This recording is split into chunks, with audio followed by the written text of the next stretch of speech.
We are set to go, ladies and gentlemen, people around the world. Welcome to the Weekly Beer Show. I'm your host, Travel Man Dan, and here is Nate Hopton. Hey. What's up, Nate, man? What's going on? Super Bowl Sunday. How you doing, Travel Man Dan?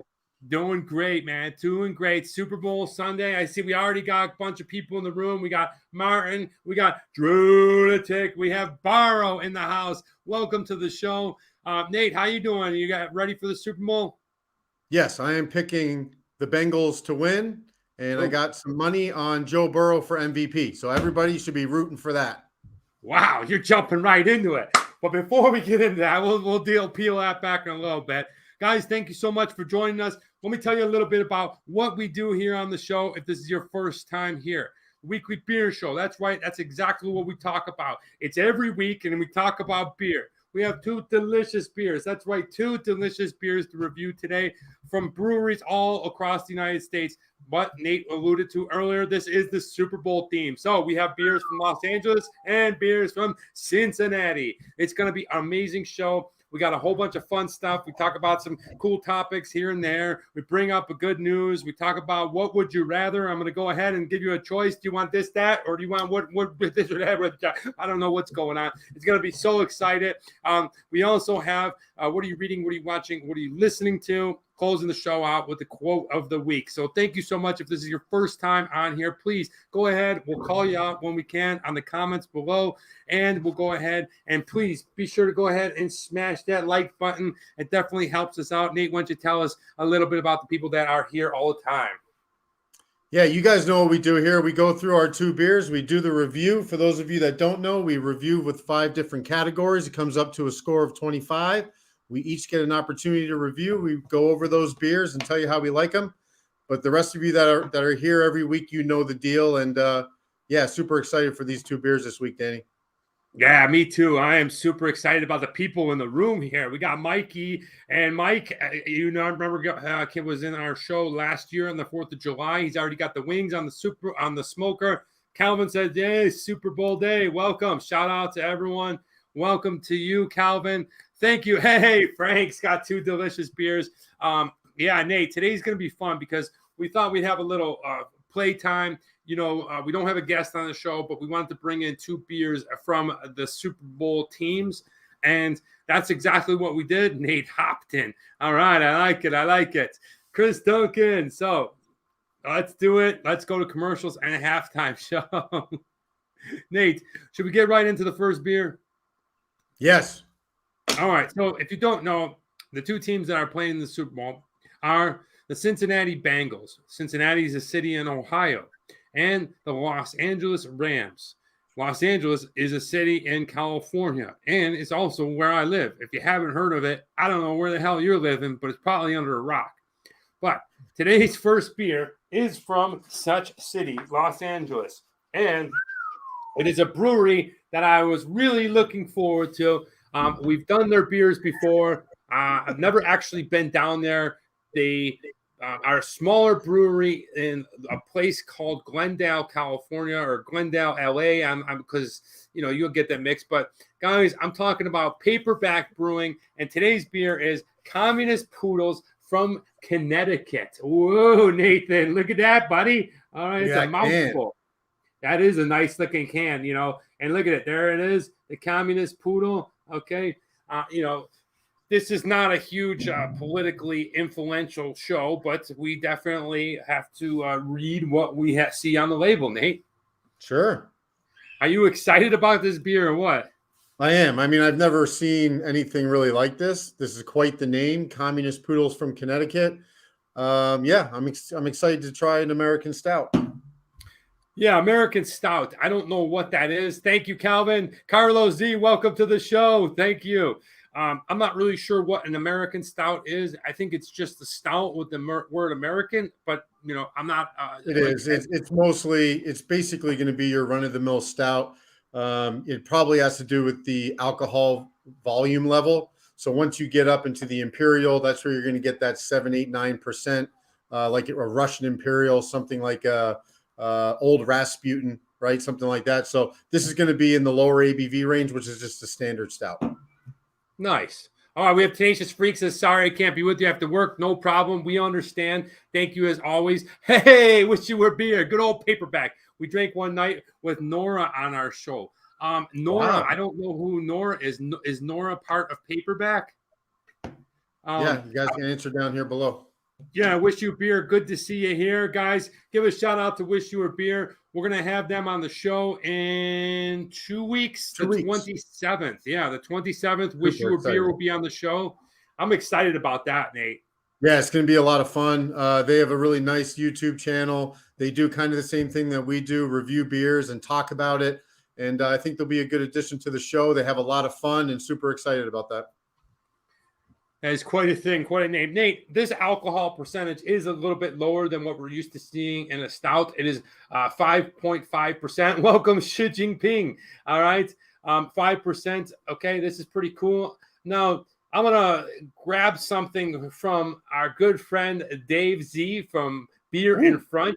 He called this can something on his show this week, and he called it a pipe hat or a stovepipe can, he called it. All right. Happy to be there. Looking forward to it. Yes, we are too. This is called a stovepipe can, I believe, or I don't know if that's a homemade name. Still looking to go ahead and find out more about paperback, but right away, I got to tell you, this is one of the breweries I was really excited about. It started right before the pandemic kind of hit full stride, and they've been able to kind of distribute their beers and get out there. So kudos to you. I actually was down there yesterday. So this is a very, very fresh beer. Okay. Very fresh. Like mine's not so fresh. When did you give this to me? About 6 months ago?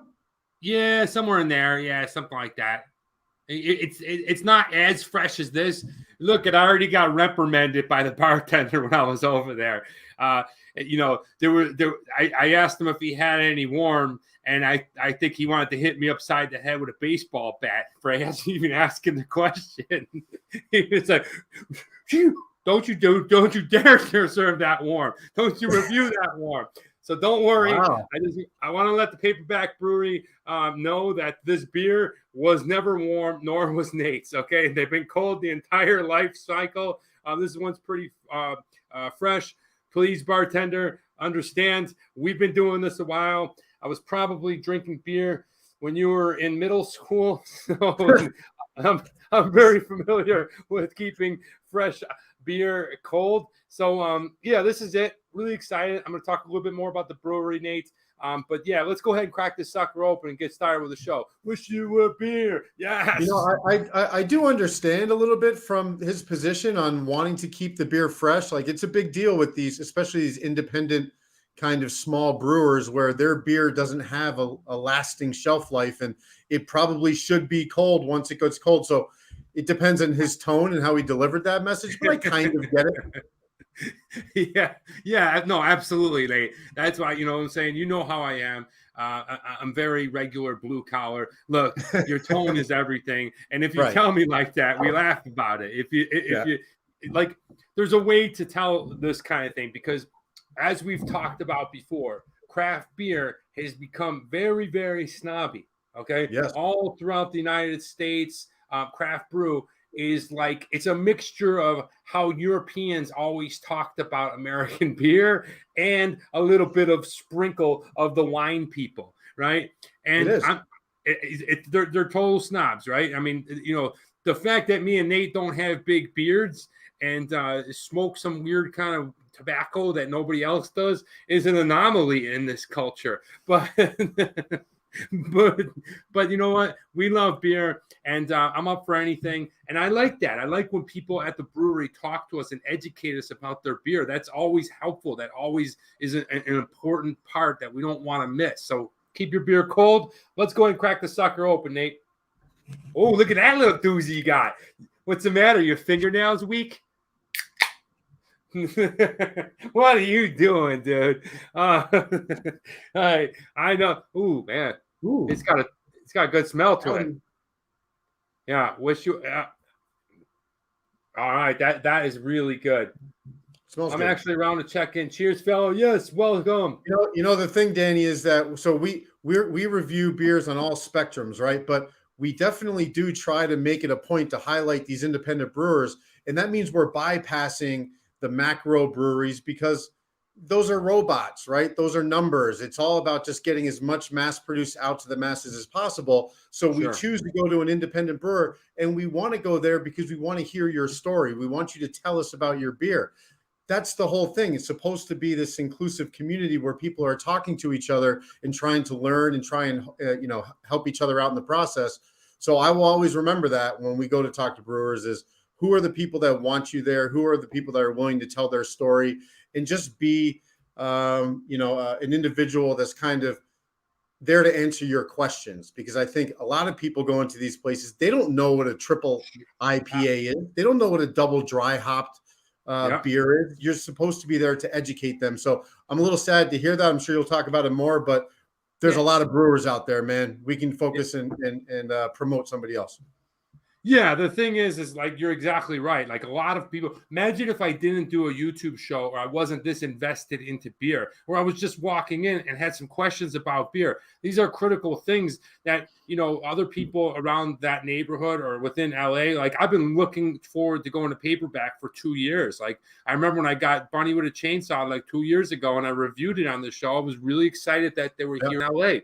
And, any bit of information that you can spread as a person that is an expert or a person that works in that field is always beneficial. And make no mistake about it, just because we do this beer doesn't mean beer show doesn't mean we know everything about beer. So it always helps. And you're exactly right. We love to cover the little guys, right? But let's go ahead and pour this one out. As two guys that actually know what a communist regime is like, who've lived in it, Nate. Here we go. Let's go ahead and pour this thing in. Oh, yeah, baby. Look at it thick. Oh, it's flowing good. All right, that thing is looking nice and dark, okay? Liking the way this thing is flowing. It's got some good head to it. Kind of looks like a chocolate bar. It does. That is looking good, Nate. Yours looks good, too. How's the nose? Yeah. It smells nice. It's definitely there's a bit of cracker in there, something going on, some chocolate. Take a look, guys. There it is. This is the Communist Poodles from Connecticut, American Stout from Paperback Brewing. Nate, cheers, my friend, to another weekly beer show. Boing. Cheers.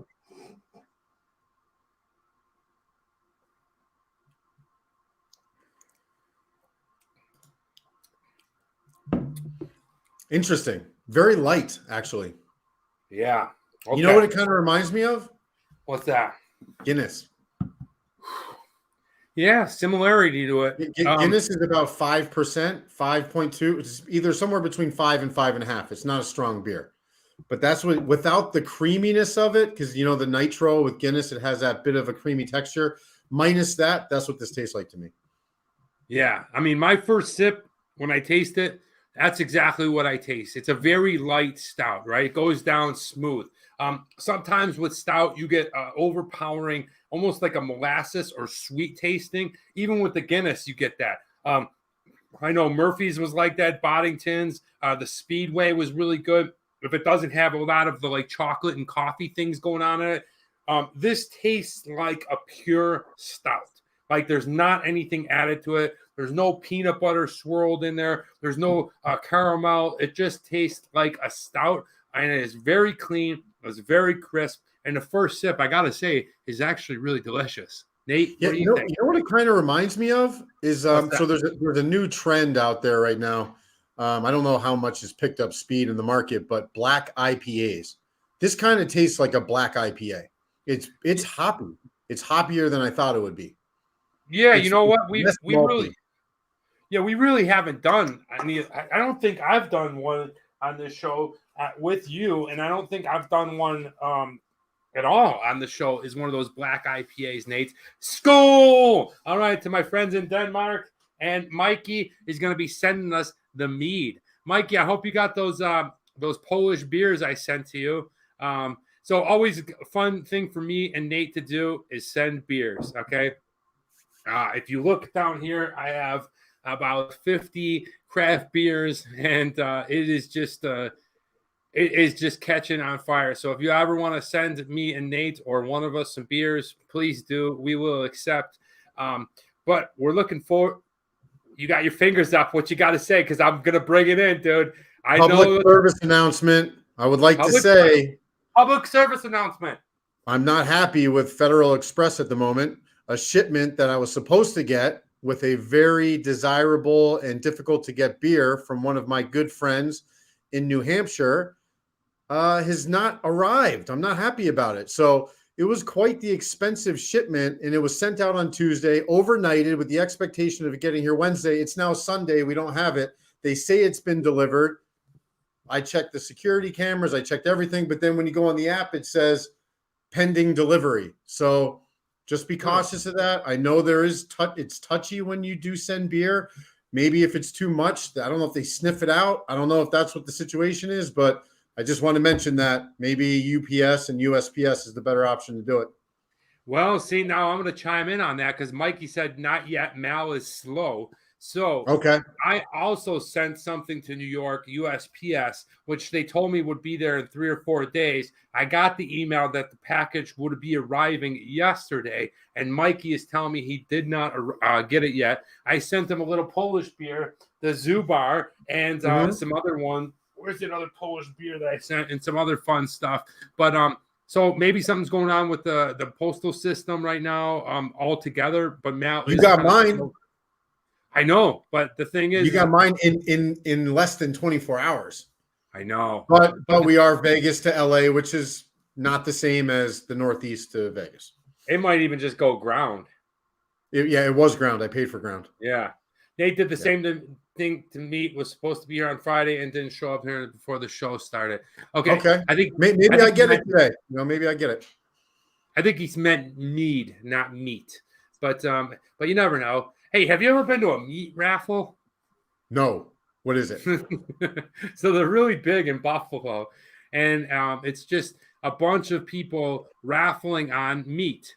So they'll have like an auctioneer, and he'll be like, and the next thing up is a giant porterhouse and 20 steaks. Do I hear $40? $40? Do I hear $45? Do I hear? Dude, it's like this crazy raffle of meat. I mean, I've never been to one, but I know the Twins have gone to one. What carrier allows shipment of beer? Well, they all do. Really, none of them. Yeah. I mean, and I understand why. We've been doing it. You just don't go into a place with the box open. I'll tell you that. They'll reject it.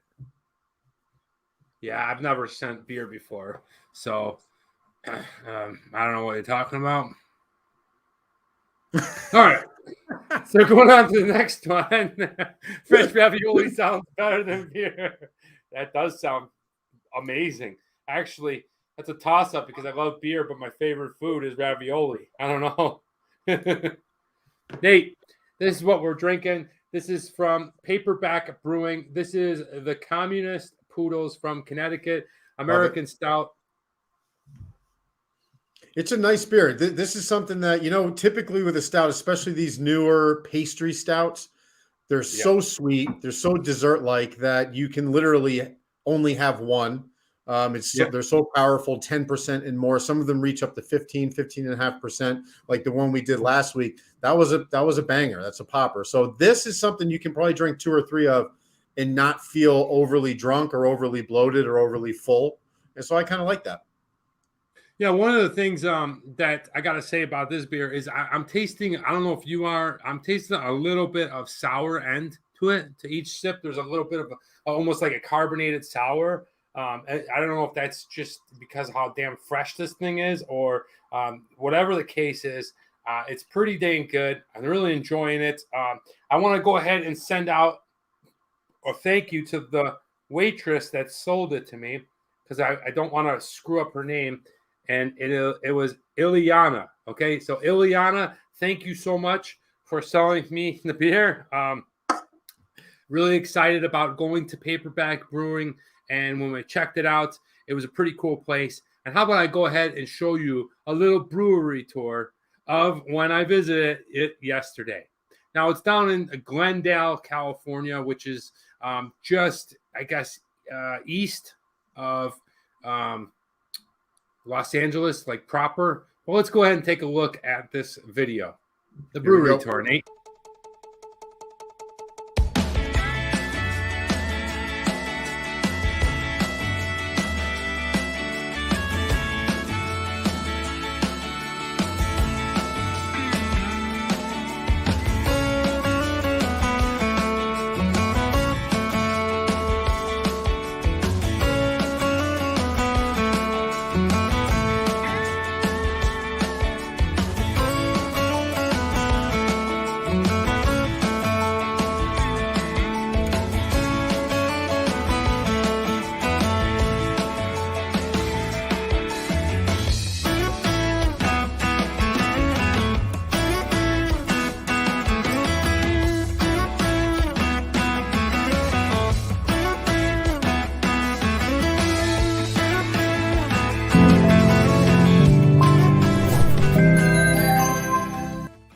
Oh, there it was.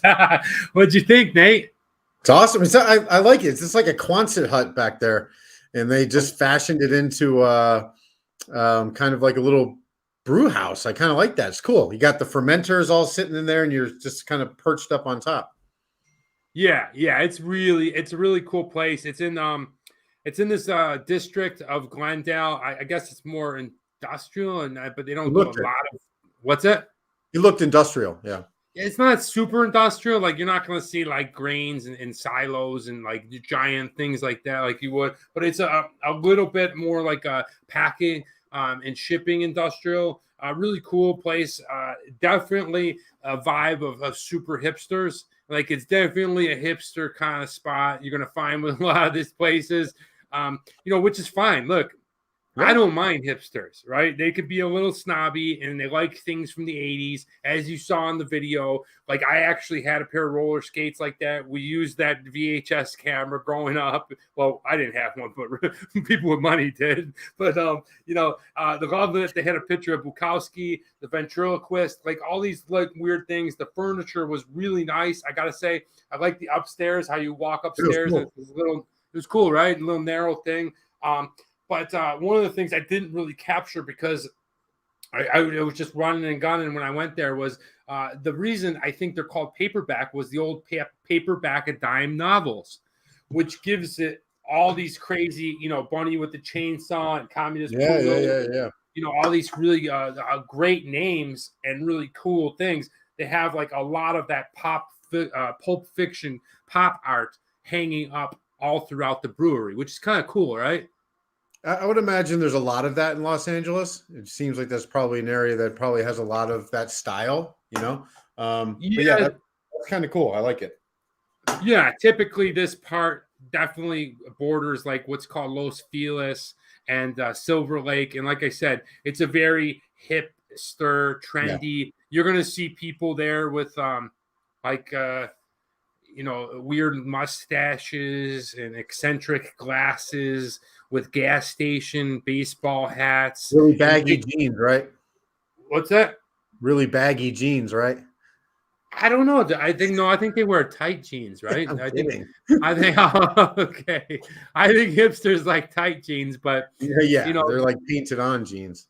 Yeah, they'll ride some weird bicycle, like a fixie bike or something, just this kind of vibe, which is fine. Like, I don't care. I like it. If you know me, I truly don't care. And if I probably prefer being in a crowd, it would be probably hipster people. Flannel beards, clothes, cigarettes, and patchouli. I thought patchouli was more hippie. Well, I feel like the hipster movement, I think, started in like late 90s, early 2000s. And I think there was a mesh of kind of punk rock and hippies. Yeah, like a softer punk rock, right? And then, it was grungy punk rock. Like, it was the whole the origination of the hipster movement. You'd have to watch or read a book called The Death of Cool, but that's basically what it was all about, and it was punk rock. Oh, really? New York City punk rock, yeah. Mike rewrote that, said clove cigarettes, which is fine. No, he's right. Like any of those like fringe things, that's what they really loved, or those kind of like it's supposed to be anti-government and all that kind of stuff. Really? Yeah. I see. I have no clue to this thing, but here in LA, and especially that section of Glendale, Los Feliz, Silver Lake, Echo Park, I knew that, and I knew that was a thing, right? And Right. I lived a long time in Hollywood. I had a nightclub in Hollywood that I ran, and so I would see a lot of different styles of people.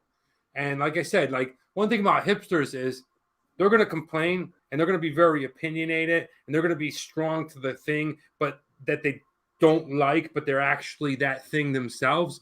But that's way less than, let's say the beat up crowd, the top 40, roughing people up, or, this scene or that scene where these people can't get together in a social format and without beating the hell out of each other. And in some cases, shooting each other. So, you know what? Go for it, hipsters. Keep wearing your, I like beards. I don't like clove cigarettes, but, patchouli, patchouli. The problem with patchouli is it stinks. That's the problem with it. It is smelly, but it's not a terrible smell. But the thing is if you like, armpit smell, yeah, that's what it smells like to me. I think hipsters wash. I really do. I think that's. I was a punk of patchouli. but here's the problem with patchouli. I come from the Italian American mold. If I start wearing patchouli and hugging people and giving people hug daps, and I get that patchouli on them, I'm done, bro. I'm done. Those people are not going to enjoy that. I forgot to put up the sign. There we go. Nate, this has been fun talking hipsters, guys. I enjoy it. Interesting breed of people out there. But nonetheless, thank you so much, Ileana. Thank you for selling me the beer. It was a nice place. Don't worry, bartender. It's cold. Definitely we'll reach out to the manager after this episode and see if we can go down there and actually film in there. I would love that. And would be very appreciative if we could go in there and show people like a closer look, maybe talk to the brewmaster. Because it's here in LA and because this is the city I live in, I really want to go ahead and promote it. And I think your beer is great. It is good. It's really good, right? Yeah, it's a good beer. I'd like to check the place out too. Yeah. Now, one of the things I will say is, as it's gradually getting warmer, the change in taste is happening. Which is kind of, it's something that I've been, harping on recently is the whole getting through the beer. Bud Light style of drinking is funnel, drink it as fast as you can because it's really not there to taste the flavor. It's for the masses. It's to get you drunk slowly. But when you drink this kind of stuff and it's crafted in a different way and you have different versions of this same drink when you're drinking over 25-minute period, right? And typically when you're doing these stouts that are 10, 11%, that's all you need in one night. So you try it when it's super cold out of the fridge and then you get what's that last third of it. It's a different flavor. I like that. Yeah, what's that glass you got working? We were working with that thing. That's the new glass. I like it. It's not new. I've had this one for a while. It's a stout glass. I forget the name of it. It reminds me of a Weeble. Remember Weeble? Yeah. Yeah, I love Weebles, dude. They were the original Sims, the 3D Sims. I play with Weebles all the time. Anyway, moving on, Nate. Hey, we don't have a guest this week, but let's talk real quick. I don't know if you guys have listened to or subscribed, but you really should. Check out Dave Z from Beer in Front. He was our guest last week. If you didn't watch it, it was an amazing show. We really love Dave. We love what he's doing. We love that he came on the show. He's not a pretentious jagoff. He's a solid dude. He's a great guy. Awesome content. Please go and check out Beer in Front. Check out the episode we did. Nate, wasn't that a lot of fun? It was a lot of fun, and he went out and he did a recent podcast where he gave us a bit of a shout out. In my opinion, he went above and beyond. We can put the link to that down here in the comment section or something. But yeah, he's awesome, great dude, and look forward to having him back on the show. Yeah, absolutely, man. And the funny thing is he put out the podcast this week, and we both listened to it. And he talks about like how after the show he needed a nap. And this is why I don't nap, but definitely after those strong beers and the Malorts, this is definitely a true and real thing. He says he woke up, he didn't know if it was 5 a.m. or 5 p.m. And I know that feeling because the same thing happened to me. I woke up at 3 o'clock. I didn't know where I was. I didn't know what time it was. It was just like that weird nap feeling. But Dave, once again, that beer, man, that's strong, and then you chase it, or you had the Malort, and then man, it was a lot. That was a big morning, big morning for a big personality. And thank you, Dave, if you're listening. Appreciate you so much, man. Keep doing it, and we look forward to spending some more time with you. And eventually, one day, that's the type of guy that you meet up with, Dave. You know what I mean? For sure. Have some drinks with, and you know. We'll be on his podcast in the next few weeks as well, so we'll make sure to keep you guys aware of that so you can take a listen. Yeah, that'll be fun. Burrow! What's up, Burrow? All right, moving on. It's the Super Bowl, Nate, and we've kind of sidetracked a little bit, but that's what we're here to talk about. Now, the Super Bowl is in Los Angeles. It's about 20 miles down the road from me and Inglewood, where SoFi Stadium is. Have you seen that stadium? Yeah, it's amazing. I think it was $1 billion stadium, probably the best stadium in the world, I guess, at this point. Yeah, apparently it's really, really awesome. I've never been there. I saw it when it was being constructed. I had an opportunity to go there twice this year. I just don't really like going to football games, the energy. I never really enjoyed it after, I'd say I hit my 30s, and I prefer more hockey and basketball game. But I definitely hope to get a chance to check it out. But here's the strangest thing. So the game is down there in LA, and the two teams are playing are Cincinnati Bengals and the Los Angeles Rams. Dude, I feel like usually 2 weeks after they make the Super Bowl, there's parties, there's shit when you walk into supermarkets. People are talking about it everywhere you go. I mean, it just absolutely nothing. So every weird. once in a while, you'll get a guy that I work with going, "Go Rams," and that's it.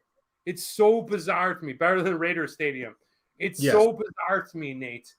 I just don't feel that Los Angeles has any buzz about the Rams, about the Super Bowl. I guarantee if you go to Cincinnati, Ohio, that town is upside down right now. Dude, of course, if it was Buffalo, it would be they'd be shutting down schools tomorrow. That's what Cincinnati's doing. Yeah, they're shutting down schools. Los Angeles, we don't need to get into the whole probability as to why it's like that, but it's a transient city. People don't have a connection. The Rams weren't there for years. They recently won a Super Bowl with when they were in St. Louis. A lot of people in LA became Raiders fans over the years. So it's kind of a tricky spot for them. And they got two teams, right? The other LA team, nobody goes to. So you got two teams. You're probably dividing the attention. And this is what you get. Not a lot of people care. Plus, you got the great weather in LA, which has always been the conversation, is that there's always better things to do in LA than follow sports. Yeah, that is true. I mean, you look at the teams that they really are passionate about, and it's probably a Dodger town first. And one of the reasons are probably because the game starts at night, number one. Number two, it's in the summer. Okay. So number three, it's Latin never community. left. It came here in the 50s when they were Brooklyn, and it hasn't left. Same thing with basketball. I wonder if that has something to do with it. The fact that the teams left twice. Okay. They left twice, and the fact that it's on Sundays when it's people's day off and it's warm and sunny out. It's 75 right now, Nate. Yeah, and don't forget baseball. You have the whole Latin community aspect. They are absolutely over the moon for baseball. So I think that's probably a big part of it as well, right? It's just an interesting thing. It's interesting to see such a major market that just is indifferent about the Super Bowl, which is basically an American institution. So I'm a little bit surprised, but not really. I'm shocked, to be honest. I'm really shocked. I mean, it'll be here in 2024. It'll be much of the same, I think. Now they were in the Super Bowl a few years ago, and same thing. So it's not like I'm basing this off of one time and I don't have the feel to it, because when that was going on, when they made the Super Bowl 2 years ago, I was living in, provincial LA, the Valley, I probably, and I still didn't feel it. But this has really been basically non-existent. Let's see what Mikey says about if it was in Buffalo. If it was in Buffalo, it'd be a state of emergency. Yes. He's not joking. No, I really not joking. Yep. Cincinnati probably very similar, Cincinnati, what is their nickname? Doesn't that city have a nickname? The Bengals. No. The city, not the team. Oh, off topic. Sorry, it just popped in my head. Isn't it the Queen City or something like that? No, Buffalo is oftentimes referred to as the Queen City. Is it? But yeah, because it's to New York. But I've also heard Charlotte being the Queen City. Buffalo is often referred to as the city of good neighbor, because the people are so friendly in the neighborhoods and stuff. And that is enough. What is Cincinnati? Oh, I'm looking for it right now. Nicknames, Cincinnati has many nicknames, including Cincy, the Natty, the Queen City, the Queen of the West, the Blue Chip City, and the City of Seven Hills. Don't know what that means. How many hills do you think are in Cincinnati? I have no idea. 7. Probably 7. 7 hills. Moving on. We'll see what happens. I'll give you a better perspective tomorrow nights, because I want to tell you guys, if you're here, tune in tomorrow. We're going to have a special Valentine's Day show where we're going to be reviewing a very chocolatey beer. So I don't have a sweetheart. Well, I shouldn't say that. I think I have a sweetheart. She just doesn't live here. So we're working on it. I don't have a sweetheart to go ahead and buy chocolates for. So we're going to do just one beer. So be tuned in tomorrow, probably around 6 o'clock Pacific Standard Time. So hopefully you can join us. If you're not getting your sex on, go ahead, grab a beer, hop on, listen to us too. Jerks, Jagoffs for a couple minutes. I like it. We got a fun special beer, Nate. So, but Nate, you got a fun special beer being cracked open. Your very first own Rocky Mount class of 98, dude. Let's go. Not yet. That thing is not. We're not doing it today. But here's a bottle of it. Oh, there it is. I thought it was Super Bowl. I thought you were cracking open it. Well, this one I opened it about a week ago, so I kept it in here. But how was it? Good. I tasted it last night. I should have brought it on for show and tell, but I tasted it last night, and yeah, it tastes like what it kind of reminds me of is like an Anchor Steam. You know how Anchor Steam is?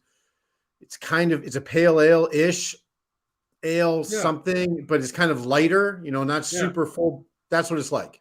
It's definitely an IPA. It's got a very clean mouthfeel. It's light. It's light in carbonation, but it's hoppy, and it's good. It's a good beer. It's definitely, in my opinion, what they did is they kind of gave you a baseline IPA. So now when you create that, now you have an understanding of what you're looking for, and you build off of it. Nice. Well, Nate, I look forward to it. Wish you a beer. Said, how did I miss the flannel, beard, patchouli, and clove cigarettes? Barrow says, happy Valentine's Day. San Diego, happy Valentine's Day to you, Barrow. San Diego is America's finest city. One of them, yep. I like San Diego a lot. Tons of breweries. A lot. A ton of beer, yeah. What up, Rick? TMD Clan. Welcome to the house. Nate, so that's good to know. Why don't you go ahead and teach us something, or you know something about beer, don't you? Yeah, so we've already kind of gone through, when I do these little segments, we've gone through the homebrew process. So you guys understand that you have the option and the potential to make beer at home if you want to. It's not that difficult. It costs you about $100. You get all the equipment. It takes you about 5 weeks. We've gone through that. We talked about what are the 4 ingredients. Danny, do you remember the 4 ingredients that you need to have in a beer? Yeah, hops, yeast, barley, grain, and water. Water. That's it. You have those 4, you're locked in. You have a beer. Now, of course, through creativity and innovation, Things are being added to that, but those are the 4 elements that you need to have a beer. So I figured that the next topic that we'd want to talk about exactly what are the styles of beer, and what it really comes down to is the question is, what the heck is the difference between lager and ale? There's 2 styles of beer, right? Okay. You have your lagers on the left, you have your ales on the right. Now, what makes these beers different? It starts with the yeast. The yeast is incredibly important. One yeast promotes a top fermentation process, which would be your ale. And then another one is for bottom fermentation, which would be your lagers. And that has to do with the temperature in which you are fermenting. Huh. So it matters where they're fermenting, either a top or bottom of what it's going to look like and taste like? It has to do with how the yeast is activated. So as you see in this right here, the difference in brewing process, ales versus lagers. Remember, there's only 2 styles. That's it, ale and lager. On the left here, you see ales. They use a yeast that ferments with a warmer temperature and is a top fermenting process. That's what I did with the IPA. When you guys saw the pictures of me sprinkling the yeast on top, that's what that meant. On the right, your lagers, it's a cold fermentation process. I don't know if you've ever heard the term cold filter, Danny, when you hear about someone talking about a Bud Light or a Coors Light, that's what I'm talking about. Cold filter from the Rocky right? Mountain. This is the yeast at the bottom, and there's a bottom fermenting process. So just a little bit more detail here. It has to do with the temperatures, but you can see on the left, again, now that it's switched on us here, but the lagers on the left, 48 to 58 degrees, and the fermentation being at the bottom. And then the ales, the yeast hangs out on the top and ferments through the brew, and that's from anywhere between 60 and 78 degrees. When I was making the beer here, it was right in that 70 to 75 degree range for about 4 weeks in a closet. Huh. So it's not necessarily the temperature that you're cooking it at. It's the temperature that it's when it's bottled is left at, where the yeast. It's the temperature in the fermentation. Yeah, it's the temperature in which you store it. So do you want it to be in something that is it's going to be climate controlled either way, but one of them will be warmer and the other one will be colder. And that's the way the yeast is going to ferment with the water, the barley, and the hops. The yeast is basically pulling the carbohydrate out of the grain, the extract, and that's what's creating alcohol and carbonation. Fantastic. Got that all, everybody? All right. That's awesome. Hold on. One more thing here. So within ale and lager, you have obviously varieties of beer. Okay, so let's start on the right side here. Your lagers. So you guys have heard this before. American lager, Pilsner is quite popular. European lager, which is going to be something out of Germany, much like the Box, Doppelbock, Eisenbach, Hellsbach. Those are all different styles of beer. On the left, look at the ale. It's much more diverse, right? There's a lot of different beers that you can get from the ale style of fermentation, the ale side of beer. Porters, brown ales, lambics, sours, stouts, IPAs would fall into this category. So this is where they all fall. And then, of course, you have your mixed styles. Danny, your Oktoberfest and the Marzens are in there. Those are your favorites. Cream ale would be something that's kind of mixed. So what I wanted to show you is a list of the lagers beers. We know all these beers. Look at that. We know those. Coors, Yingling, Budweiser, PBR, Lone Star, Sam Adams, Busch Beer, Genesee. Those are all lagers. Typically with their process, as you can see, you know what all these beers taste like, right? They're thinner in consistency. They're milder. They're crisper. They're cleaner. And the idea is to make it easier to drink. There's not a lot of flavor going on. As a matter of fact, a lot of these have 0 IBU. The hops are so low, you don't even taste it. Now, when you look at the ales, it's a much different list, much different beer. So you can see Goose Island. We just reviewed that last week with Dave Z. And this, since it's being brewed at a different temperature, it's a thicker, heavier bodied beer. You're going to get that lingering feeling on your palate. They're going to be full flavored. You're going to be able to add fruit in here. It's going to become much more bitter. So, Danny, I'm sure you've tried a good amount of these. You got the Anchor Steam, Brooklyn Lager, Sierra Nevada Pale Ale, of course, Goose Island's IPA. So that's those are your ales right there. So that's the main difference. It has to do with how you're fermenting the beer, and that gives you a different color, a different consistency. But Danny, if you had to take a look at it, what would you say you prefer? Do you prefer the lager option, the Budweiser, the macro, heavy macro style, or do you prefer the ales where you get into the IPAs, the stouts, the porters, etc.?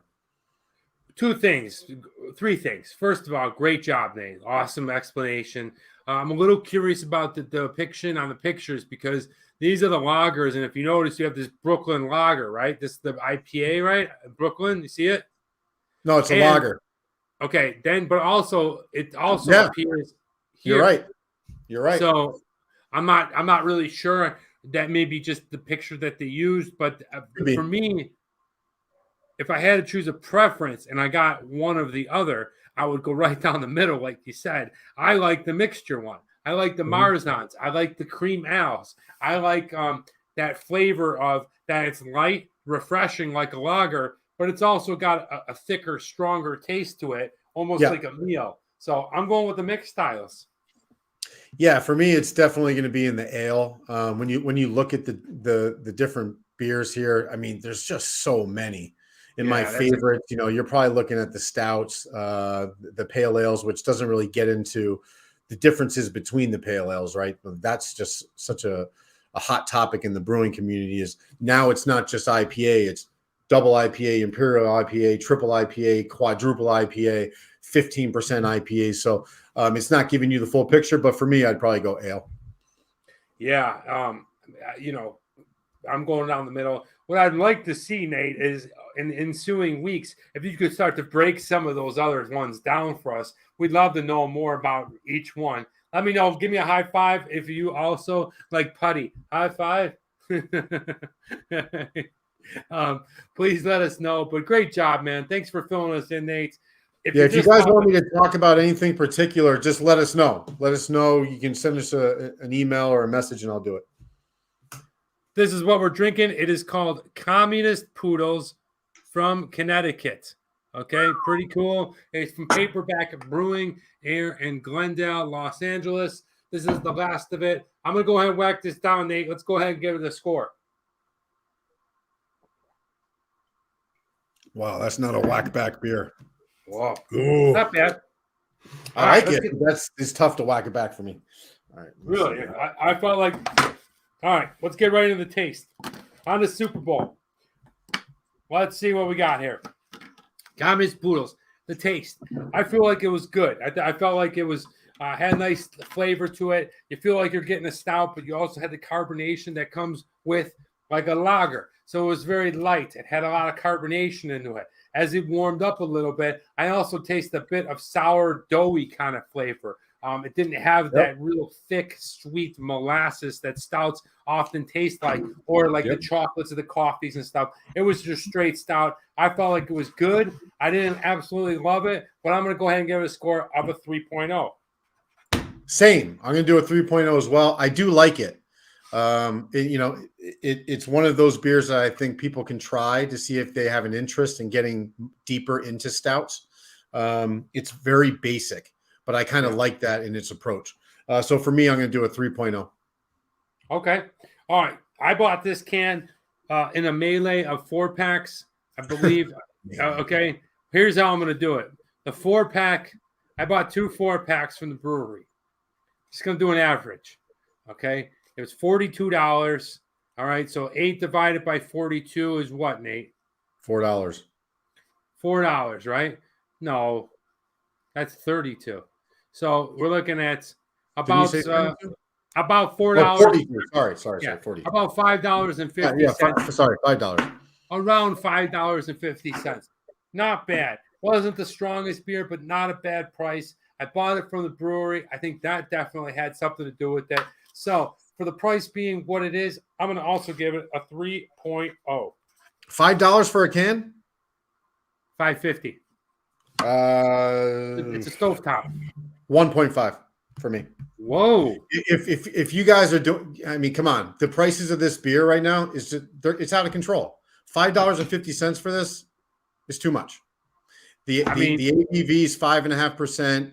I understand you guys probably got to pay for your rent in that property, but that's a lot of money for this beer. I'm going to do a 1.5. Yeah, the funny thing about that is they always will say it's craft, and I don't mean just paperback, but like, but the thing is it really craft? I feel like craft is like what you did, Nate. Now, look at the brewery the paperback is putting out. They got some pretty big tanks, right?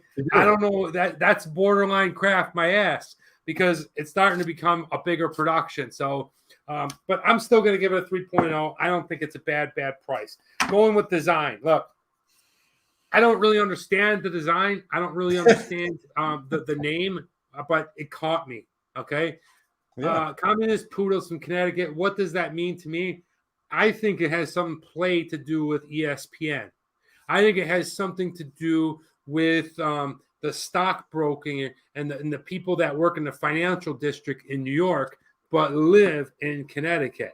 So they say one thing, but they do another, right? I have a weird feeling. I don't know what it is. I think you could probably track it down if you talk to them. The only thing they love more than a Cold War was a cold stout. Mm-hmm. So I don't know. Maybe that has something to do with the political influence that lived in Connecticut, because a lot of people that work in New York live in Connecticut. Had something to do with the Cold War. I don't know. I'm curious to find out. But I like the name. I like their design. I like that it's just very arty. I kind of like that. So I'm going to go ahead and give them a score of a 4.5. I think it's a great label. Yeah, so I like their can. I am kind of there's so much going on with marketing on these cans now. It's becoming so eclectic, and so there's such a diverse range of what's going on. I'm kind of now settling into like the cleaner styles for this stuff, but this is interesting. It's very detailed. I like it. It definitely catches the eye.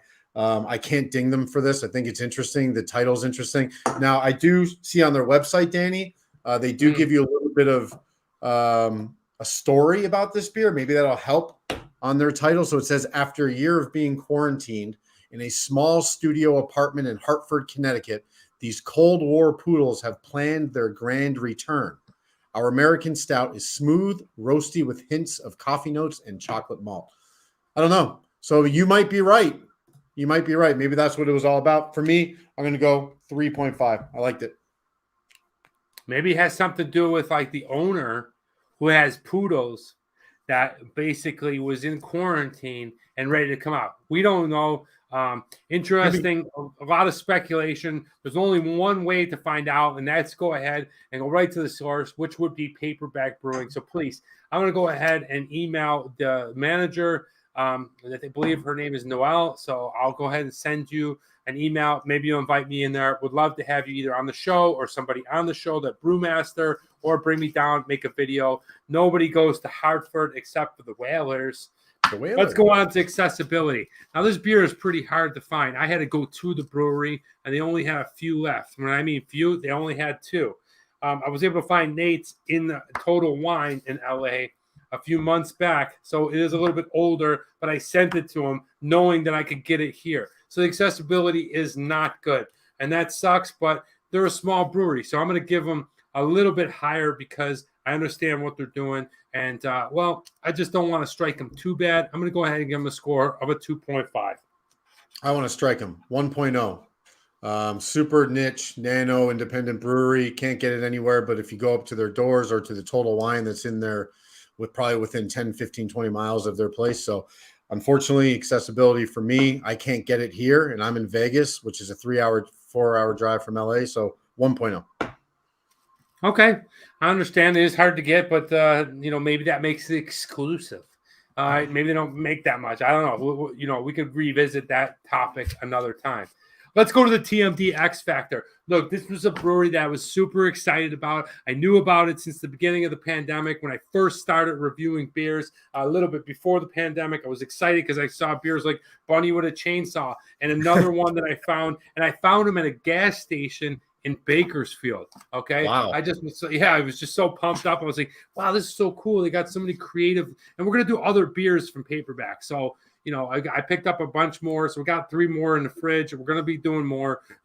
Here's the thing that I'm going to ding them on with the TMDX Factor. Super excited to go down there, like really pumped up to go and meet these people and just kind of try their products, see their business, talk about what we do here on the show. Danny, let's take a trip. Let's do it. I would love to, Rick. But the thing is, unfortunately, I was not greeted with that type of reception. Now, that could be my own perception. The waitresses were very friendly to me, but they just didn't seem like they wanted to really entertain me with beer talk or anything. Or you got to understand the kind of town LA is. Nobody gives a shit about you until you're anything. But I'm kind of that blue collar, old school kind of throwback kind of person that's still like everybody's friends and neighbors. Like I live that life. Okay. I'm very optimistic and I live by the law of attraction. So I want to keep things positive and on a good side. So when I went there, I was expecting that type of energy. Sometimes it's not reciprocated. This is not the first time. Other breweries are like that. Okay. Maybe they're having a bad day. When I was in Nashville, the bartenders in Nashville and the staff and stuff were some of the most miserable folks I've ever met. Okay. I don't know what it is. It has something to do with maybe service industry and waiting on people. I was in the nightclub business for a very long time, so I'm very familiar with it. I just don't know. So I'm going to have to ding you on that one. But I was very excited to go still and see it. They still put out a great product. I'm not going to go ahead and say I'm not going to drink any of their beer. I'm not going to boycott them or anything. I absolutely love Paperback. I think it's a great brewery, and I'm sticking to it. I just wish I would have had a little more excitement and people responsive to what we're doing. We're trying to help you guys. We're trying to, go ahead and promote you for free. That's what it's all about. I'm going to give them a 3.5, Nate. Yeah, I'm going to do a 2.5, and I think a lot of it has to do with what you're talking about. I understand that you're busy, you're at work, but I think the whole point of the independent brewer is that we're going there. We're choosing you because we want to understand your journey and your path. So, anytime there's an overarching conversation about customer service in this country, I think it's not really the service industry anymore as it is a self-service industry, which you see every day. And, you see it in every store you go to. It can be a Target, it can be a gas station, or it can be Paperback. There's just not the same customer service that people in our generation are probably used to. But overall, I'm going to ding them for that. 2.5 is the only thing I can control. So 2.5 for the X Factor. Sorry, guys. Well, you got to understand, too. This is no knock on them. They weren't like bad to me. They weren't evil to me. They weren't, assholes and pricks to me. Okay. Everyone was very nice to me and cordial. They just weren't overly, they just weren't like, they weren't really impressed with what I was doing. I guess I would say, and maybe that's my ego. Maybe I'm wrong. So, but what I'm saying is like, we're trying to go and promote and we're excited about your beer and your company.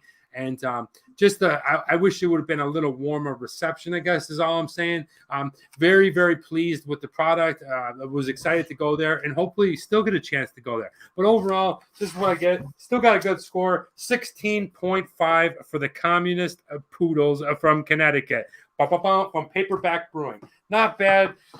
Good score. Anything over 16 we consider a good score. So nice job, Paperback. Looking forward to doing Tucked In by Strangers and some of the other beers that you have. Nate, what'd you give it?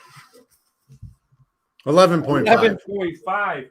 Oh, man. Might be my lowest score. Maybe, no. Dude. No. There was one other. What was the malt liquor we did? That's the lowest score. Yeah, wow. Okay. Well, I mean, Steel Reserve. That's what it was. Steel Reserve. Steel Reserve, yeah. I mean, this is way better than Steel Reserve, right? But hey, like I said, we're not that beer snobby. We're just two regular guys who love beer, and we drink it. We shoot straight from the hip. This is what it is, and if you can, bring up the discussion, that's what we're looking for. We're not looking for any arguments. We don't care what you think in the sense of we're going to go ahead and rebuttal you. It's just what we think off of what we drink. All right, Nate, moving on. Here we go. Thank you so much, Paperback. We think off of what we drink. You like that, huh? Okay, the next beer. So excited. Nate, I just want to bring up something real quick. Take a look at what happened to us from Coronado Brewing. Both things happened to us. This is the Orange Avenue Coronado Brewery Shandy. be careful. Don't leave this thing unattended. Okay. I had this thing in my studio here, and it popped open and blew up. Exactly. It looks exactly like mine. And that's what's funny. Same because, way. Yeah, it happened to Nate like what, 2 months ago, 3 months ago? A month and a half, something like that.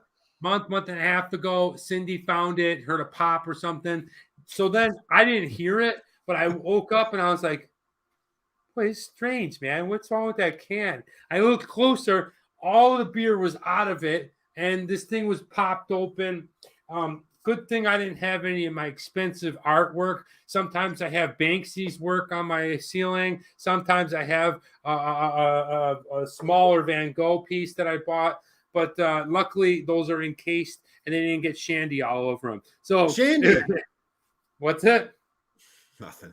Shandy, orange candy, right? Is that's what that one is? It's called, what is it called? Orange Avenue? Orange Avenue. Okay, yes, Orange Avenue Shandy. Been to Coronado Brewery. These people are great. What is a shandy, Danny? A little bit of wine, a little bit of beer. A little bit of juice.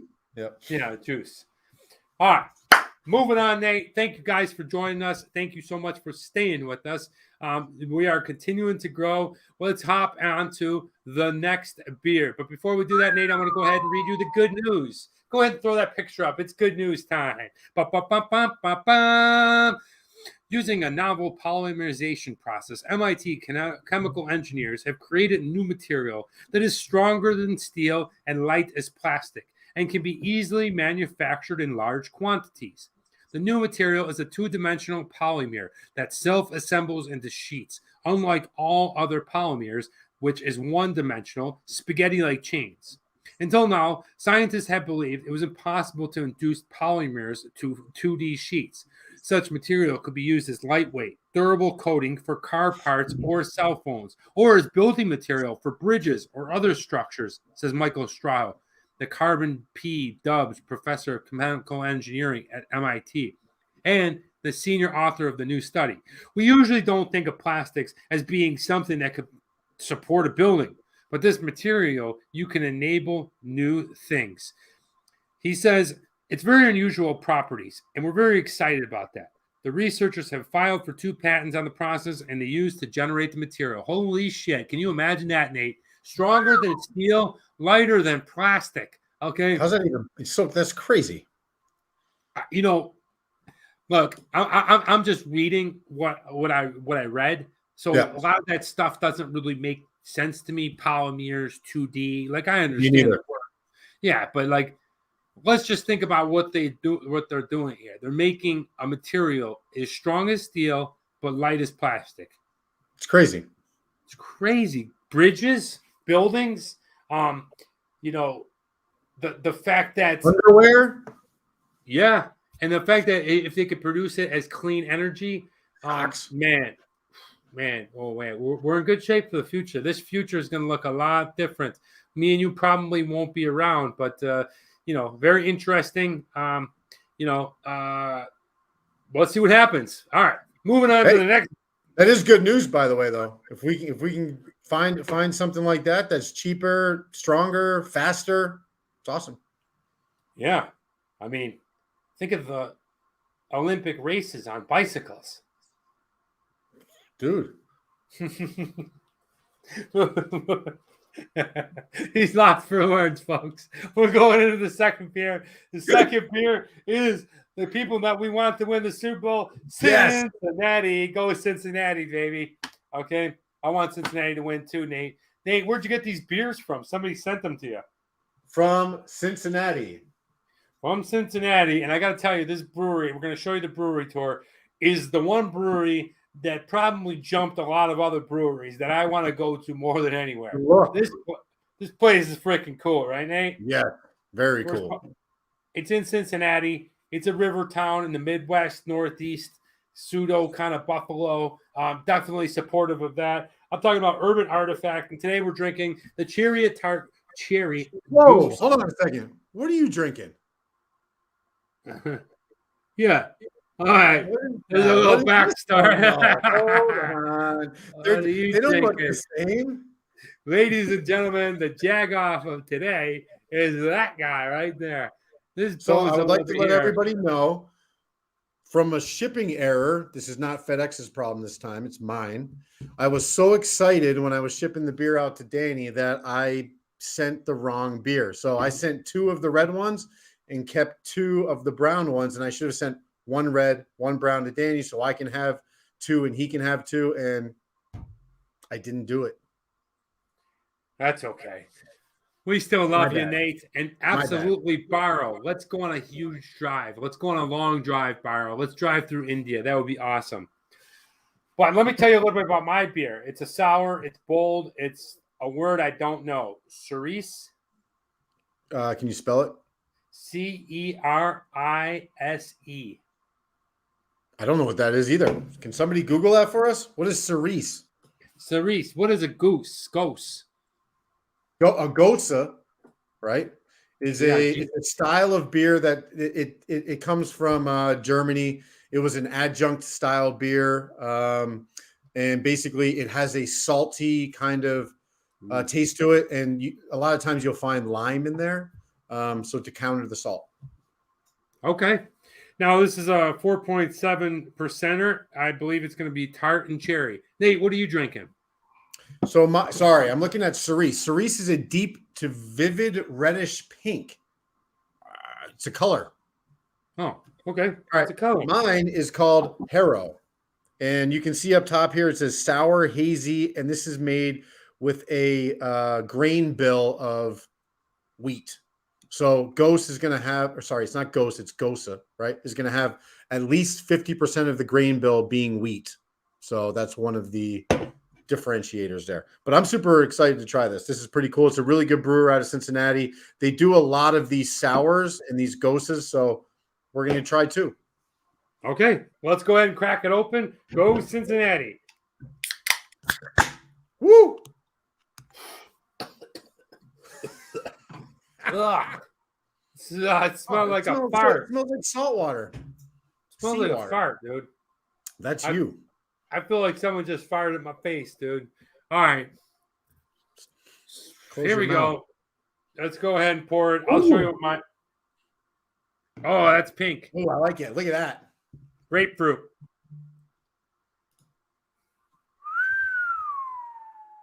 Look at this guy.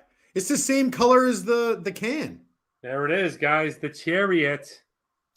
What do you got there, Mailman? All right. So I got the Harrow. I'm guessing it's not going to be pink. I think it'll be more the color of this can. We'll see.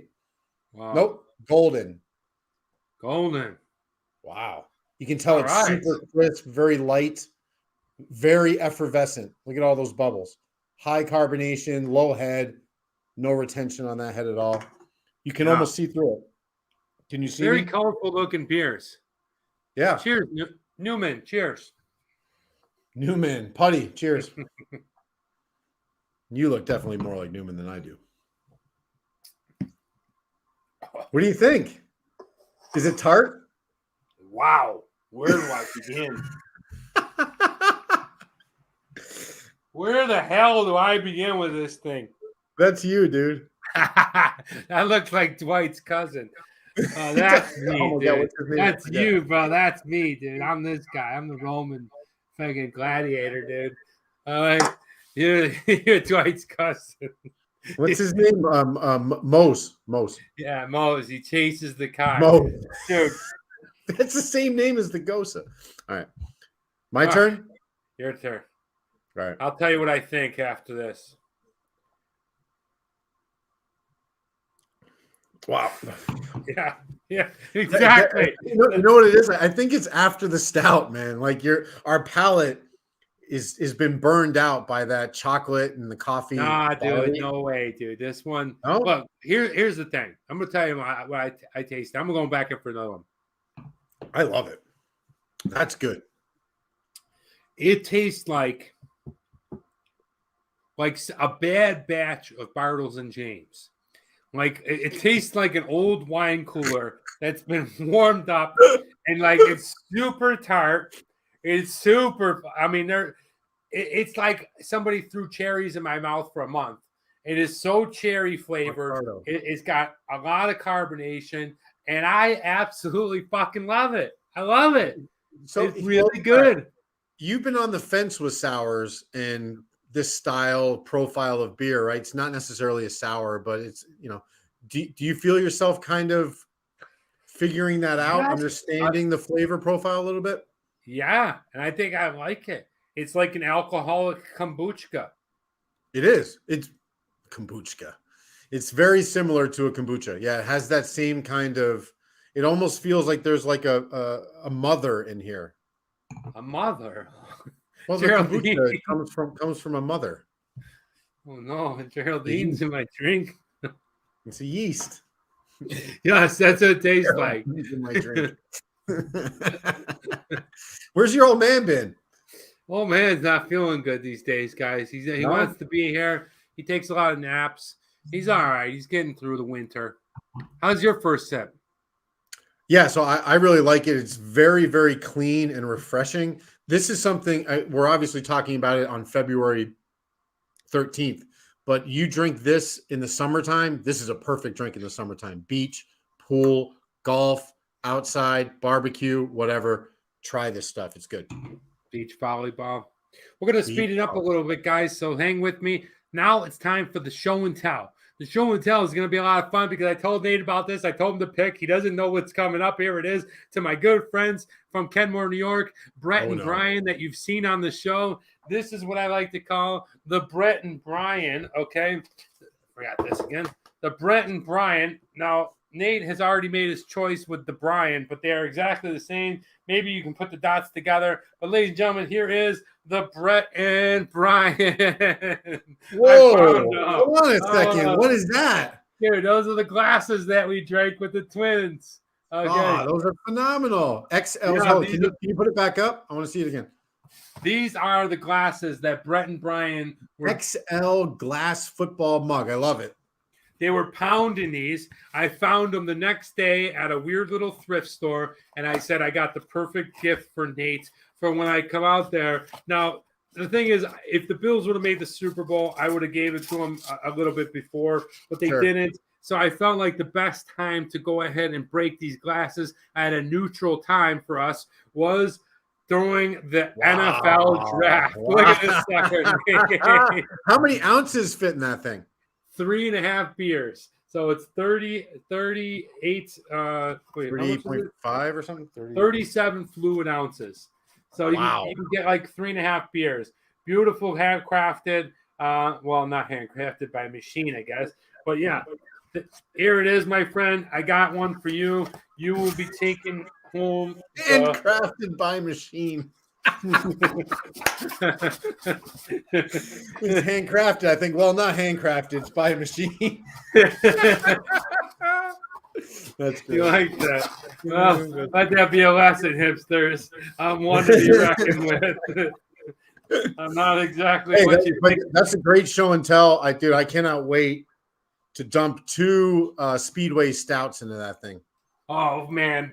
Brett and Brian, one is coming to you, my friend. So, yeah, that is today's show and tell. I hope that you enjoy it, and we'll be sucking those babies down when I'm out there for my birthday / the draft. I am pumped up. Cheers to that, buddy. Cheers. Take another sip of this thing. I really want to try that one, man. It looks really good. So good. So cherry. It's so refreshing. This doesn't have any like fruit flavor at all. It's kind of like it's just like slightly salty, and you just taste the wheat, but it's really good, really clean. I don't necessarily like wheat beers. Me neither. But I want to try to get to like them. I feel like this type of beer I really like would be a summertime smash, but it also is really good before you brush your teeth and as you're taking a shower, right? Because you don't want to go out with this sour tartness on your breath, right? That's one thing about I like about the regular lagers is they don't make your breath reek. What? Are you crazy? This is more of like an antiseptic than a regular Bud Light, or drinking a stout. Talk about breath. My God. Well, yeah, that's what I'm saying. Or a Dippa. This is going to clean your palate way more, I think. If you ever drink a double IPA on a first date, you'll never see that woman again or man. But anyway, all right. B and J. I don't know. I'm lost in that comment, but hey, it's time for what would you rather. Let's go ahead and whip through this, guys. I'm going to give you guys a question, or where would you rather? Would you rather go here? Would you rather do this? What would you rather? Go ahead and put down in the comments now, or go ahead and leave it after the show.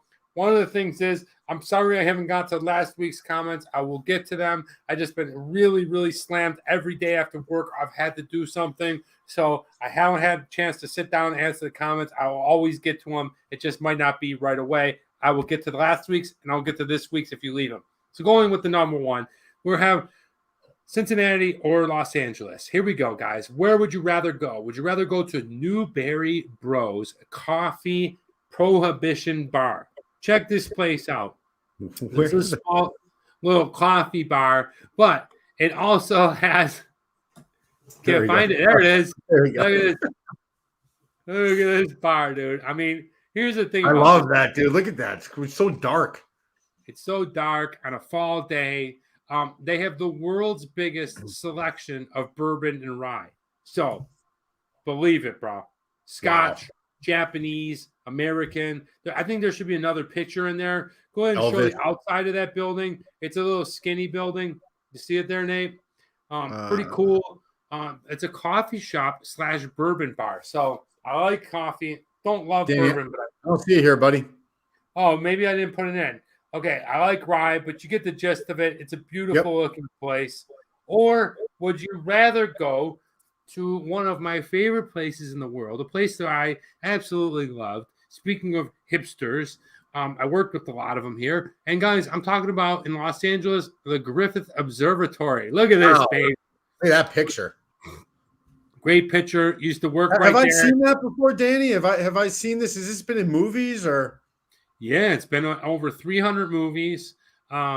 It's been all over the place. Like, I mean, just look at this. I used to kick people off of those roofs every night. That telescope, the smaller looking dome, just absolutely gorgeous. I love the telescope operators, Big Geo.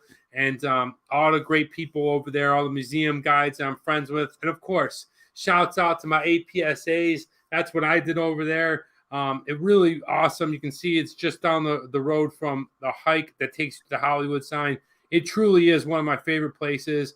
Nate, I got to tell you, it was one of my favorite jobs ever. I really liked the people. The fact that it was a world destination for a lot of people when they come to LA. Yep. So you met, like, I used to speak a lot of Chinese there. I met people from all over the world. It is actually the birthplace of Travel Man Dan in a lot of ways. Because when I was getting ready to go to Iceland, I would sit in the museum area like this, and I would tell people where to go, this, that, and the other thing. And I would think about making travel videos, and I would write them down, and I would write them down, and I would write them down. And another guy worked with Willie Diggs. I asked him to go help film. If you haven't seen that episode, it's one of my very first episodes. For me, it's a tough one because I love whiskeys and I love coffees, but Griffith Observatory is one of my favorite places in the world. I'm going there. Yeah, I'm definitely doing the what's it called? The bar, the Cincinnati. Whoa. You go to expend that. You go to the Cincinnati. I feel like that's like a slight on LA. Like, I feel like you just don't want to say LA. That's 50% of it. I want to go to Cincinnati. Listen, today I'm going to be all Cincinnati. Yeah, I'm trying to get the mojo, man. The thing is like, if I didn't have such a strong affinity to the place, I didn't work there, live there. I didn't live there. If I didn't know Dr. Cup, all the people associated with it, all my friends, museum guides, APSAs, I would probably choose the bar too. Going on with question number 2. Nate knows me. People that know me know I love toys. So we're talking about the 2 biggest toy companies that I know of. Which one would you rather go to a little place called Kenneth that started Star Wars? Okay. Kenner started Star Wars. Look at Kenner. I said, Kenneth, boy, are these sours. Okay, take a look at all those great figures. That's from the original Star Wars figures. I could see Squid Man, the Cameron Guard, IG-88's in there, R2-D2. Who's the blue guy down at the bottom right?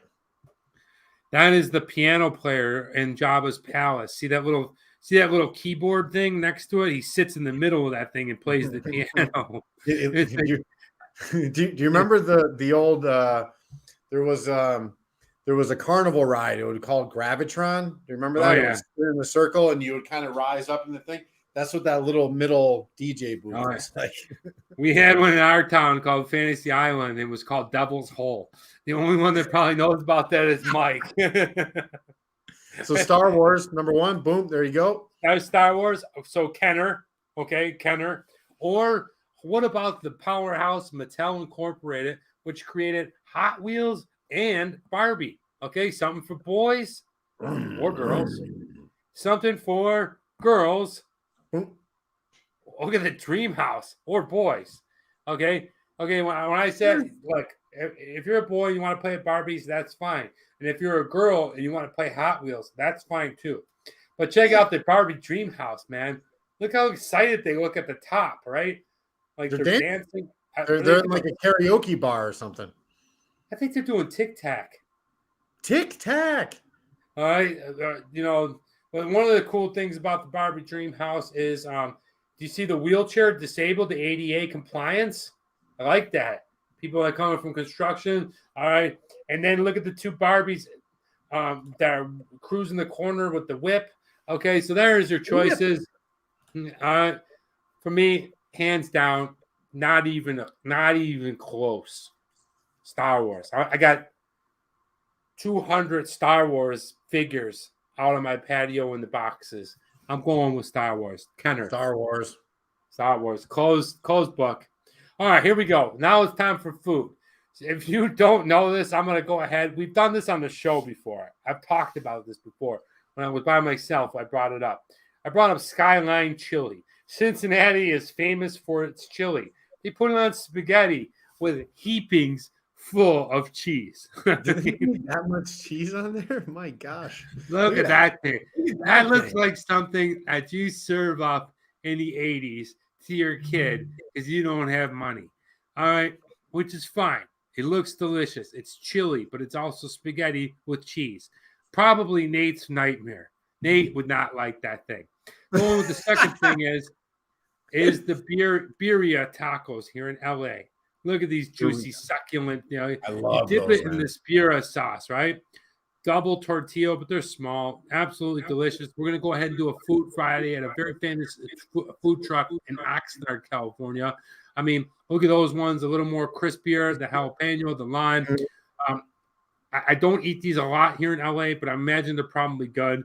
The chili looks delicious, but it kind of gets a little convoluted with spaghetti sauce. I'm going with the tacos and the birria. Nate, what about you? Yeah, so I've had the birria tacos before many times. I love them. They're really good, obviously. It's slow roasted beef in a kind of a stewed sauce, right? And then they pull it out, put it in the taco, grill it, and then you get the juice, right? So I really like that. But, man, there's something about this thing that I just need to try it. I just want to know what that thing tastes like. So I'm going to do the Cincinnati chili, but I want it on pasta with all that cheese.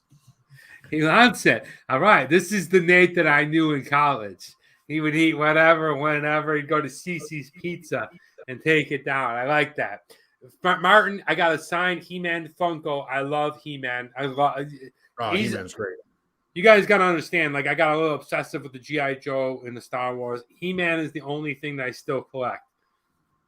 I'll start breaking it out. I tried to get to all my stuff recently, but it's just been so hectic around here. But I will definitely go. Food Friday is coming. Don't worry. Going on with question number 4, fresh pasta. Whose movies do you like more? Steven Spielberg. I'm getting an echo. Echo. Do you guys hear an echo from me? No. Okay.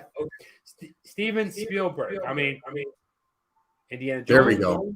Jaws, Jurassic Park, E.T. E.T., Catch Me If You Can, wow, or Michael Bay. Look at that jacket. All right, Michael Bay, Transformers. Wow, look at that. He's really directing. Okay, we have Armageddon. We have 13 Hours. We have a bunch of crazy action movies. Michael Bay has always been an exciting director if you like that kind of stuff. But going up against Steven Spielberg, would I work for either of them as an actor? Absolutely, hands down. I'd leave right now. If they called me, I'd leave. I'd literally leave right now. I love See you guys.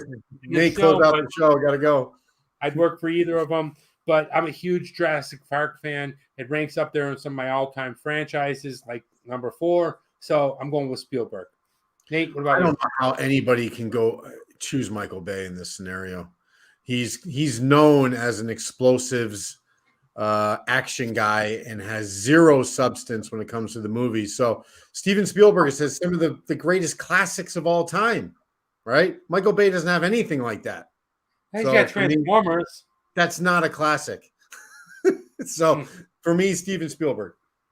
Yeah. Yes. Mike, I knew it was something like that. But yes, the blue guy's name is Max Rebo. Max Rebo. Mike's great, dude. I really love it. Yes, echo. Spielberg. Okay. So everyone's pretty much going to go with Spielberg. Calvin says, okay, now. That's good. Yeah, I don't know what happened. Working on getting a new microphone. But going with question number 5. Look, this one could go a lot of weird ways. Now, I want to tell you, Michael Bay was from L.A. Steven Spielberg was born in Cincinnati. Oh, really? So, yeah. So this one is a little skewed, okay? Cool.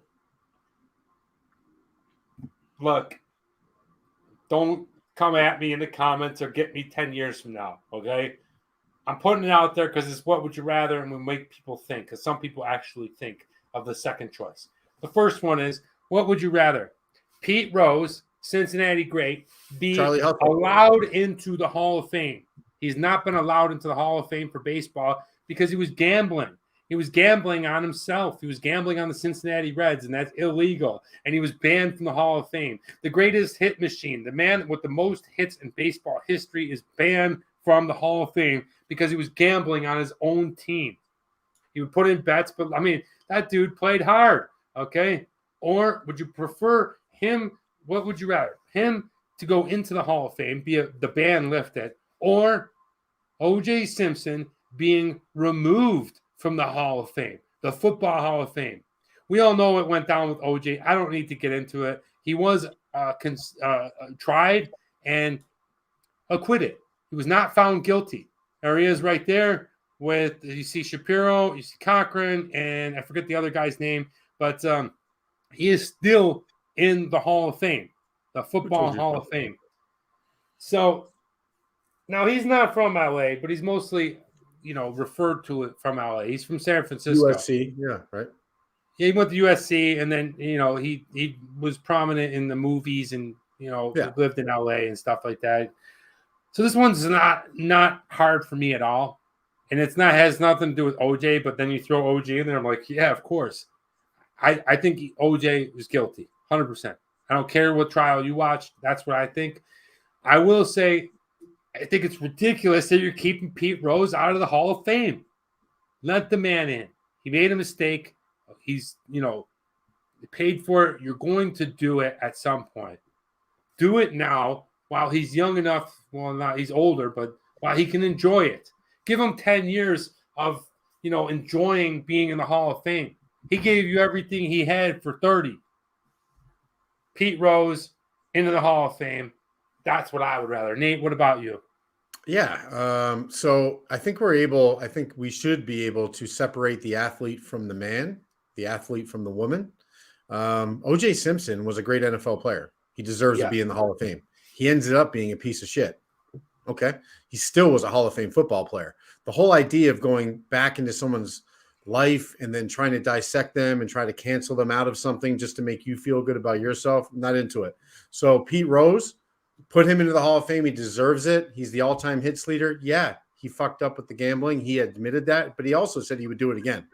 So he's kind of a dick, and everybody knows that. But I think he's deserving of being in the Hall of Fame. He was a great player. He made poor decisions. That doesn't mean he wasn't a great player.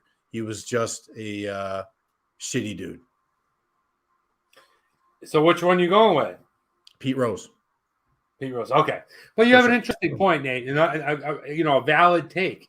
You know, OJ was a great football player, and I'm not taking anything away from him. What I am taking about is what happened, and you know, we all know what happened. We're not going to get into it because this is going to pop up later in my life, and you guys are going to come at me with little snippets of it. I'd like to go to bed. It's already 1 a.m. Good night, Barrow. We love you, my man. Thank you so much for being here. Thank you for supporting us. It's time to go ahead and whack this beer down and give it a score, Nate. Here we go. Good. What would you rather? I like it being all Cincy and LA. That sucker. Wow, is tart. It by the is way, tart, guys. It's all Cincinnati things, by the way. It's time to go ahead and score the Urban Artifact CHARIOT Cherry Tout GOSE for me. Nate's drinking a different one. I'm going to go ahead and let you know what I think about it. You know, these sours are starting to, you know, take a fondness to me. Good night, Barrow. Spielberg without even a second, says Mikey. Nice. Good night, Barrow. Calvin. I love how everyone says good night to Barrow. You guys are awesome. I freaking love you. Don't ever think for 1 second that I don't. If I don't get back to you or if I don't call your comment out, understand that things are in motion. I absolutely know how I got here is because of you. We're continuing to grow, and we love you. And really, thank you so much, guys. This beer is delicious. That's all I'm going to say. It's got such a cherry tartness to it. It's got such a sour, bitter aftertaste to it. It's such an unusual thing. I don't know if I can call it beer. Like I said, it tastes like an alcoholic kombucha. It is just a really weird taste. It is just a bizarre flavor, but I like it. And I like it a lot. It's got a nice taste to it. Nate, I'm going to go so far as to say, fuck it. 5.0 for me, dude. I like it that much, dude. I think it's just so interesting. I think it's just so weird. I can't explain. It wasn't like good. What people, you give this to 10 people, 8 of them are going to tell you is this most disgusting thing they've ever tasted. But something about the tartness and the cherry I loved. Go ahead, Nate. I like cherry flavor in beer overall. So mine doesn't have that cherry flavor. Mine is a traditional GOSE. So for me, I really like the flavor on this too. I could drink a 6-pack of those very easily. So for me, taste, I'm not going to go quite as aggressive as you, but I really liked it. 4.0. Nice. Martin says shot before the Super Bowl. Martin, here's the thing. I would love to do a shot, but I have to drive. Okay, I have to drive in 2 hours. I can't get too banged up. I'm going down to Beverly Hills. But Nate does not. He can do a shot if he'd like. If he wants to, he can, but I cannot do one. Didn't Pete Rose used to take up my Lord, the Jepsons, my lords. If you want to, you can go ahead and do it during the quarter of the week. We're going to price. This beer was given to me, so the price was great. But what did it actually cost? $2.99. $3 can of beer gets you in the door. It's a solid price ounces. For what you're getting. 12 ounces. I'm giving a score of a 3.5. Yeah, I mean it's what is your ABV? Mine's 4.2.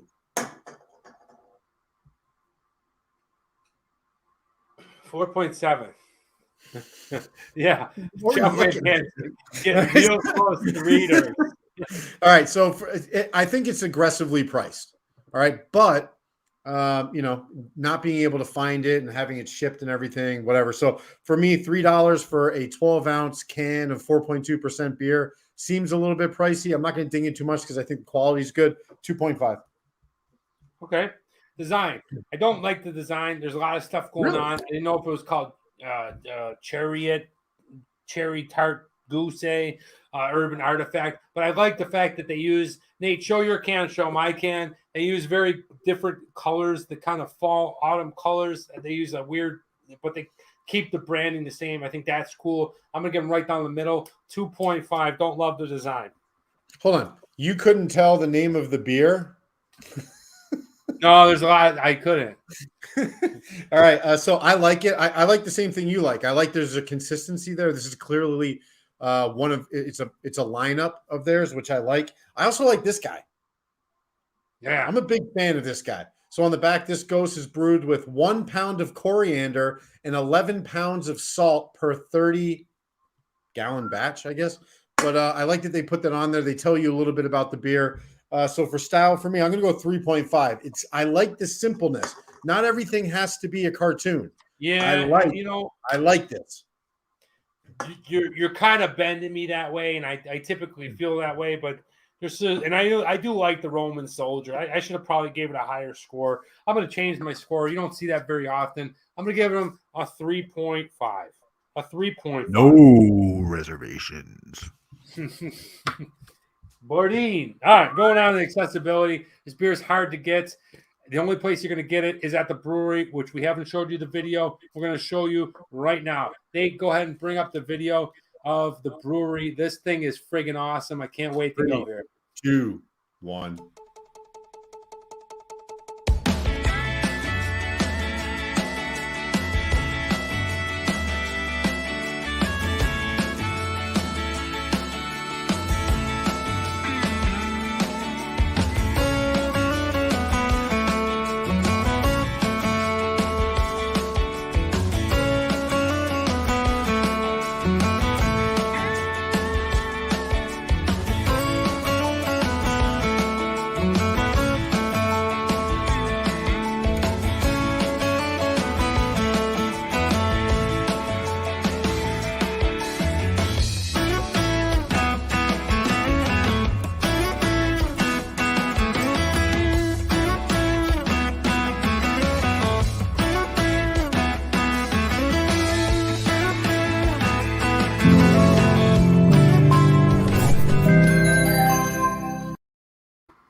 All right. Wow. Looked awesome. I don't know if you caught the shot in there of the cooler. They had all the different colors, the same consistency. So I'm glad I gave their label another higher score of a 3.5 on the design. So it is pretty cool. But the elephant in the room is it's a friggin' church. Yeah. A church, Nate. It's cool. Dearly beloved. I mean, it is really cool. I cannot wait to visit there. That will be one of the places I seek out. I really enjoyed, just learning about it. My man Nate says Martin. Mike says something about Pete Rose. He was at the game. I was watching that game with my dad when Pete Rose broke the record. He should definitely be allowed, whether they want to put a caveat on his plaque or not. Yeah, give him an asterisk. Put an asterisk on there. No. He's in a different time. He was a dick. It's okay. Why cancel the man? All right. So, yeah, just great brewery altogether. I'm not sure what that weird-looking cup of fruit thing with the jimmies in there or sprinkles was, but, just berries and cream. Yeah, just an interesting thing. But accessibility, guys, this beer you're probably not going to find anywhere unless you're in Cincinnati, unless you're in that section of Ohio. Maybe the outskirts is going to be hard. That's going to strike them. But I love what they're doing. I love that they piqued the interest of two regular guys from on the other side of the state and on the side of the country. I'm going to give them a 2.5. Yeah, so I think it's a little bit more accessible than that. I don't think you have to go to the brewery. I think you can find it. I looked at their distribution a little bit on Untapped, and they do a lot of barrels.